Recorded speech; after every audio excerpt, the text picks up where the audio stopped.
बड़ी खुशनसीब है आपकी बहू जो इतनी अच्छी सास मिली उसे। हाँ हाँ।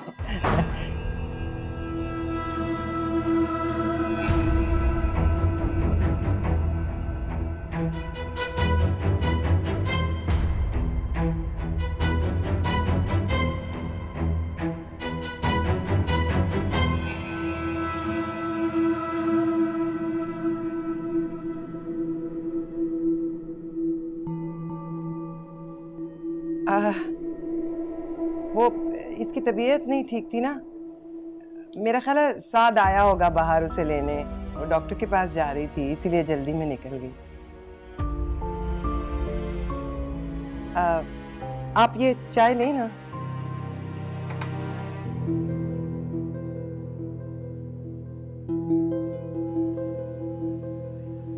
घबराने की जरूरत नहीं है, स्ट्रेस की वजह से इनका ब्लड प्रेशर हाई हो गया था। एक बात बताइए, इन्होंने कोई टेंशन वगैरह तो नहीं ली हुई है? आप नहीं डॉक्टर साहब, ऐसी तो कोई बात नहीं।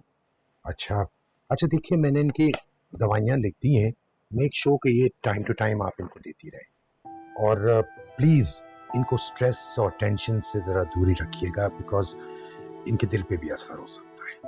थैंक यू डॉक्टर साहब। Excuse me. Thank you doctor साहब। क्या करते हैं आप, मुझे तसल्ली देते रहते हैं, खुद आप टेंशन ले रहे हैं। मुझे तो रह रह के ख्याल आ रहा है काश मैं तुम्हारी बात मान लेता और न करता ज़ारा की शादी साथ के साथ। जो आप बदल नहीं सकता उसके बारे में सोच सोच कर खुद को अजियत क्यों दे रहे हैं आप? क्या वो डॉक्टर क्यों आए थे? क्या हुआ अब्बू? अरे तुम कब आई? क्या हुआ आपको? कुछ नहीं हुआ बेटा, मैं बिल्कुल ठीक हूँ। बेटा तुम ही समझाओ इन्हें, मेरी तो ये सुनते नहीं है, हर वक्त तुम्हारी वजह से टेंशन में रहते हैं। बताओ इन्हें कि तुम साथ के साथ खुश हो। और रह गई बात जैतून की, वो भी 2-4 दिन का मसला है। साद और जायरा अलग हो जाएंगे तो वो भी सब ठीक हो जाएगा। अरे इन औरतों को तो ऐसी बातें करना का शौक होता है, बड़ा चढ़ा के बयान करते रहते हैं बेकार में। मैं बिल्कुल ठीक हूँ मेरी जान, कुछ नहीं हुआ, यकीन करो मेरा। रेस्ट कर ले अब्बू।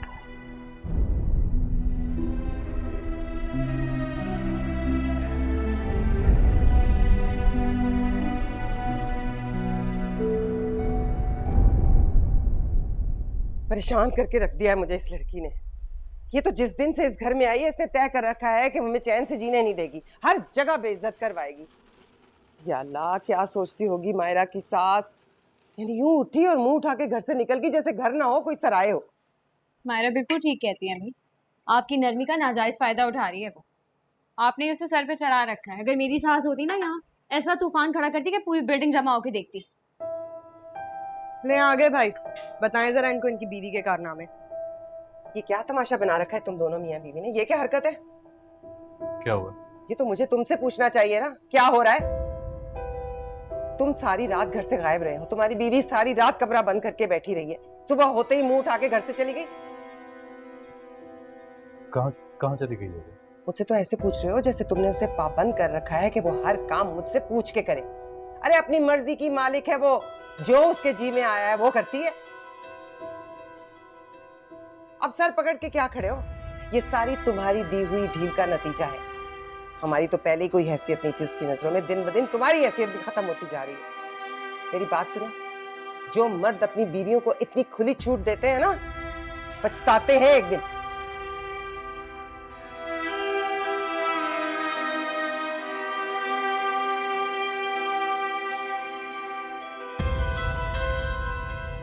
इंसान अपनी ज़बान से पहचाना जाता है।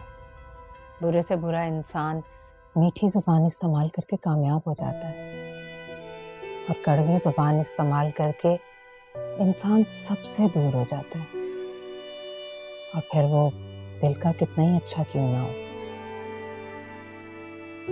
तुम्हारे अब्बू को जैतून की ज़बान की तलखी का अंदाज़ा नहीं था, लेकिन उस दिन जब जैतून ने बात की तो तुम्हारे अब्बू बहुत हर्ट हुए, क्योंकि तुम्हारे अब्बू ने सारी जिंदगी वो जैतून के बच्चों के लिए परेशान रहे, लेकिन जैतून ने तुम्हारा ख्याल नहीं रखा। ये बात बहुत परेशान कर रही है तुम्हारे अब्बू को। अच्छा छोड़ो, ये बताओ कि कैसे आ गई?